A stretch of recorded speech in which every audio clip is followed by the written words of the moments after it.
Allez, bonjour à tous, j'espère que vous allez bien. Aujourd'hui, petite vidéo sur l'hérésie vaudoise. Donc, on va parler de l'hérésie vaudoise qui a pris son origine, son créateur, c'est Pierre Valdo. Elle est inspirée des apôtres, et non de l'Église. Et ça consiste en quoi, la vie d'un apôtre? Ça consiste en la pauvreté évangélique, la continence et l'absence de sexe, la continence.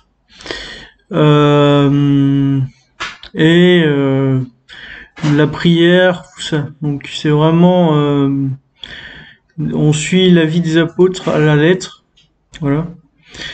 Donc, alors il n'y a plus de communion, il n'y a plus de baptême, il y a plus de communion ni baptême. En fait, il n'y a plus de cérémonie non plus pour les morts.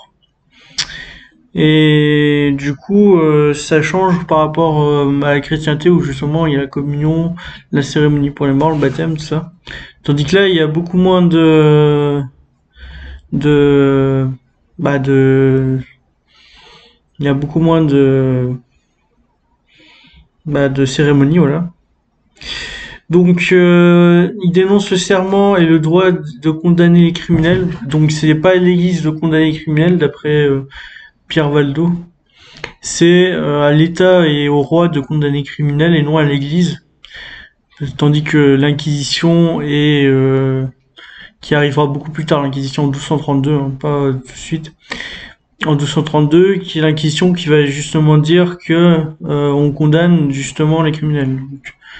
Donc c'est vrai que l'hérésie vaudoise, eux, ils disent on condamne pas les criminels, c'est à l'État de s'en occuper. C'est pas eux de s'en occuper.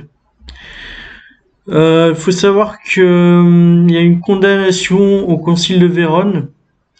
Donc le Concile de Vérone, il condamne Pierre Valdo, mais il se trouve que Pierre Valdo s'en tire bien puisque il n'y a pas de suite au projet.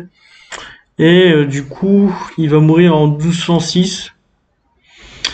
Mais Innocent III va reprendre quand même la chasse aux hérésies.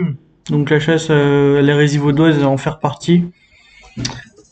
Donc voilà, donc on rappelle, hein, c'est les pauvres de Lyon, on les appelle aussi les pauvres de Lyon. Ils suivent le mode de vie des apôtres et ils se doivent justement de tout le temps prier, tout ça. Mais ils ne suivent pas ni le premier, l'ancien testament, ni l'Église en fait.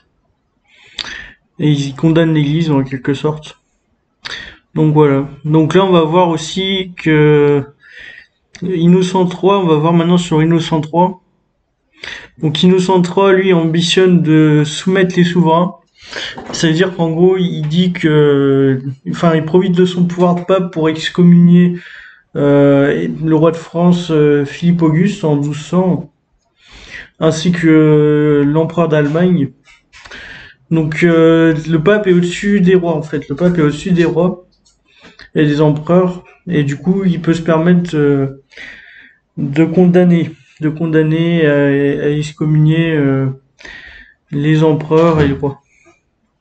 Donc il ouvre le concile de la 34 et il va gagner contre Pierre d'Aragon en 1212.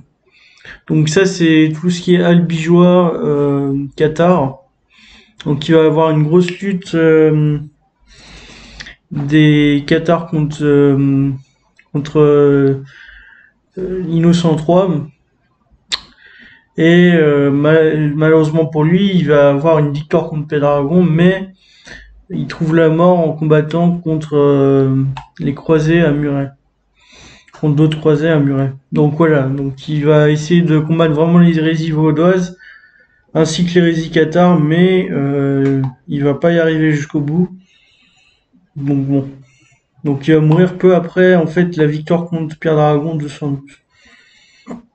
Et ce qu'il faut retenir, c'est en 1200, dès que le pouvoir du pape était capable justement d'excommunier des rois, et ça c'est très important à dire. En tout cas, j'espère que vous avez aimé cette petite vidéo. Si c'est le cas, n'hésitez pas à liker, à vous abonner. On parlera d'autres choses. On parlera, ouais. On continuera peut-être sur les Evil 2 la prochaine fois.